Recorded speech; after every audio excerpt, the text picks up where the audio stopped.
2 দশকেরও বেশি সময়ের মধ্যে সবচেয়ে শক্তিশালী সৌরঝড় আঘাত এনেছে পৃথিবীতে। এর ফলে শুক্রবার তাসমানিয়া থেকে শুরু করে যুক্তরাষ্ট্রের আকাশে মহাকাশীয় আলো বা অরোরা দেখা দিয়েছে।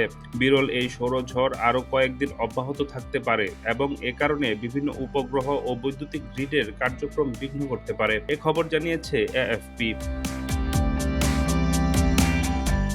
NOAA এর স্পেস ওয়েদার প্রোডাকশন সেন্টারের মতে, বাংলাদেশ সময় শুক্রবার রাত 10টার পর থেকে বেশ কয়েকটি কোরোনাল ম্যাস ইজেকশনের ঘটনা ঘটেছে। সূর্য থেকে প্লাজমা ও চৌম্বক ক্ষেত্র বেরিয়ে আসার ঘটনাকেই CME বলে। পরে এটি মারাত্মক ভূচৌম্বকীয় ঝড়ে পরিণত হয়। 2003 সালের অক্টোবরে তথাকথিত হেলোইন স্টর্মস এরপর এ ধরনের ঘটনা এটিই প্রথম।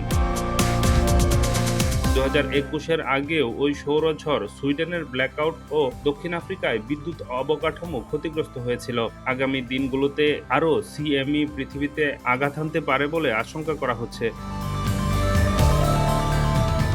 বিরল এই সৌরঝড় যোগাযোগ ব্যবস্থায় বিপর্যয়ের সংখ্যা আনলেও একই সঙ্গে তৈরি করেছে মনোমুগ্ধকর দৃশ্যও। সৌরঝড়ের কারণে বর্তমানে উত্তর ইউরোপ থেকে অস্ট্রেলিয়া পর্যন্ত অরোরা বা নর্দার্ন লাইট দেখা যাচ্ছে আকাশে। সেই দৃশ্যের ছবি ও ভিডিও ঝড় তুলছে সোশ্যাল মিডিয়ায়।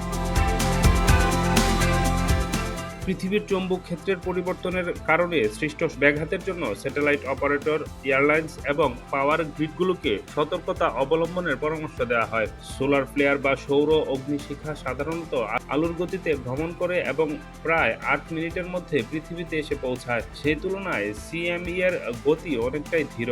এর গড় গতি প্রতি সেকেন্ডে 800 কিলোমিটারের মধ্যে বলে জানিয়েছে কর্মকর্তারা।